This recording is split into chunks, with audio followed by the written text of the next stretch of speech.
Welcome into the Can-Am off-road side-by-side world. Let us first congratulate you on acquiring your new off-road Can-Am SSV. Now give us a few minutes of your attention and you'll be rewarded with the best possible riding experience and more ways to keep you, your family, and your friends safe off-road. My name is Zach Wilson, Can-Am Product Specialist. Now, this video contains important safety information.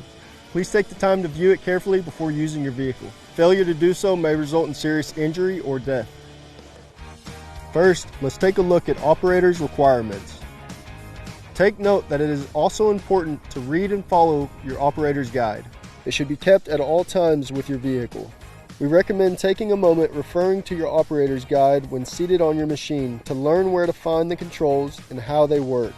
You must be able to use them properly when needed. Before each ride, the operator and passenger should read and understand their respective safety labels to remind themselves important safety tips. It is very important that you and your passenger always buckle up seat belts and lateral nets before riding. Furthermore, the operator and passenger should always keep their entire bodies inside the cockpit. BRP recommends that operators are 16 or older with a valid driver's license. But be aware that nobody at any age should ride an SSV if they are not responsible enough to ride properly. Before you go out for a ride, it's very important to familiarize yourself with the handling of your vehicle by practicing in a controlled setting. Each operator must be able to sit with back against seat, foot flat on the footrest, and hands on the steering wheel. You must avoid anything that impairs your own abilities, such as alcohol, drugs, and fatigue. Drinking and driving don't mix. You know it, so don't ever do it. For this segment, we'll be talking about pre-ride inspection. I remind you that you must inspect your vehicle before each ride to ensure that the vehicle is in good condition. Refer to pre-ride inspection subsection in the operator's guide. This inspection monitors wear and deterioration before they cause problems. Your inspection should become an automatism in your preparation routine, just like checking weather forecasts. Correct any problems that you discover. See an authorized Can-Am dealer if necessary. For this section, we'll be talking about riding gear. Riding an open-aired vehicle like your Can-Am side-by-side requires you to wear proper protective gear. Proper protective gear helps you stay comfortable and can help provide protection against the elements. Recommended protective gears for the driver and passenger include an approved helmet to protect your head and brain against injury, eye protection that protects your eyes against flying elements, closed-toe footwear. Sturdy over-the-ankle boots with non-slip soles offer more protection and allow you to plant your foot properly on footrest. Long pants that protect you from heat, sunburn, cold temperatures, branches, and bushes. A long-sleeve shirt or jacket and a pair of full-fingered gloves that protect you against bad weather.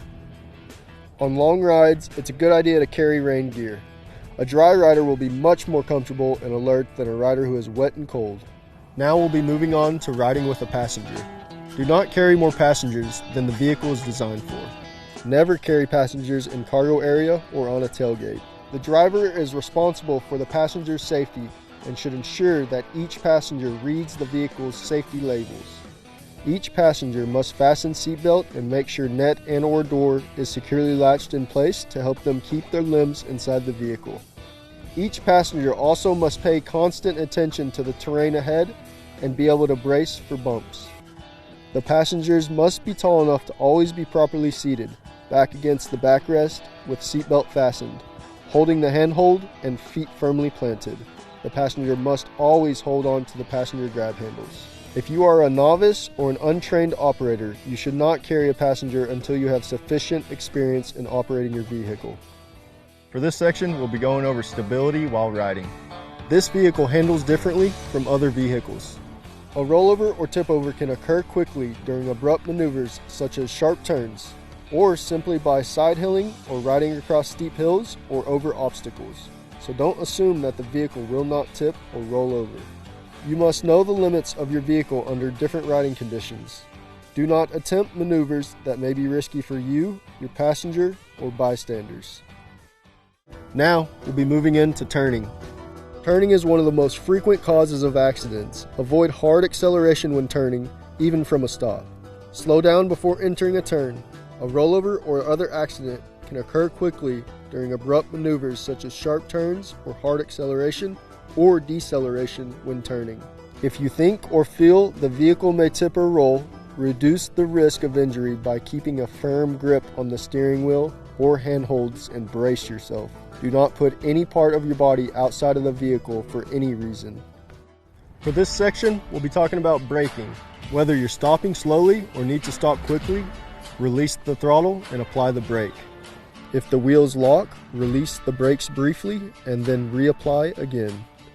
Always keep in mind that braking distance is readily affected by, but not limited to, weather and terrain conditions, braking system and tire conditions, vehicle speed and attitude, and vehicle load including towing. Remember to adjust your driving accordingly. Slow down before entering a turn. Avoid hard braking during a turn. Always keep both hands on the steering wheel and firmly plant left foot on the footrest when braking. Now we'll be talking about the parking brake. Put the shift lever to park before exiting the vehicle. The vehicle can roll if not in park. This is especially important when parking on a slope. On very steep inclines, or if the vehicle is carrying a cargo, the wheels should be blocked by using rocks or bricks. Now we'll be moving on to operating in reverse. Always be sure there are no obstacles or people behind the vehicle when you operate in reverse. Pay attention to blind spots. When it is safe to proceed in reverse, go slowly. Now we are going to talk about hauling cargo and pulling a trailer. The vehicle handling, stability, and braking distance are affected when loading racks and using the vehicle. Correct loading and weight distribution are therefore important. Never overload, tow, or carry cargo improperly. Always ensure the cargo is safely secured and properly distributed on the racks before operating the vehicle. Safely reduce speed according to terrain conditions when carrying cargo and avoid hills and rough terrain. Be careful not to skid or slide. Always secure cargo as low as possible on the racks to reduce the effect of higher center of gravity. Failure to follow the recommendations here could cause changes in the vehicle handling, which could lead to an accident. Now we'll be talking about pulling a trailer. Reduce your speed when pulling a trailer and turn gradually. Avoid hills and rough terrain. Never attempt steep hills. Allow more distance for braking, especially on inclined surfaces and when a passenger is on board. Be careful not to skid or slide. Improperly loading a trailer may cause a loss of control. Always put the shift lever to L, low range, for hauling a trailer. Now let's talk about terrain conditions. Always avoid paved surfaces. Riding on paved surfaces may seriously affect handling and control of the vehicle, and may cause a sudden loss of control. If you must drive on pavement, turn gradually and go slowly. Driving on public roads poses risks such as collisions and may be illegal in your jurisdiction. Only proceed with caution on roads and road segments where the usage of your vehicle is permitted. The best place to ride your Can-Am side-by-side is on loose, soft, packed, unpaved surfaces. Try to avoid steep inclines. If you are not careful, you could tip over when you are going up or down hills. When you're going uphill, you should drive straight uphill. Shift the transmission to lower gear and accelerate before you start to climb. Try to keep a steady speed and go easy on the throttle to avoid acceleration. Whenever possible, side hilling should be avoided. If necessary, do so with extreme caution. Side hilling on steep inclines could result in a rollover. In addition, slippery or unfirm surfaces could result in uncontrollable side sliding. If you feel the vehicle start to roll over or slide sideways, steer downhill if possible. When riding on snow, stopping distances are lengthened. Apply brake frequently to prevent ice or snow accumulation and to dry brake pads and disc. Now we'll be talking about driving responsibly.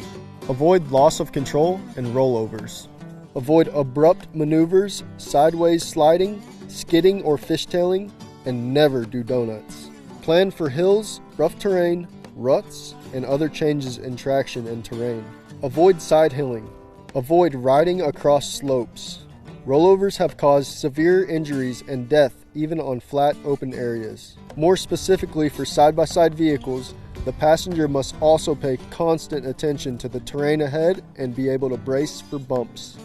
This video concludes the important safety information needed to know before taking out your Can-Am side-by-side. For more training or safety information, see your Can-Am dealer or our Can-Am website. Thanks for your time, and remember to ride safely.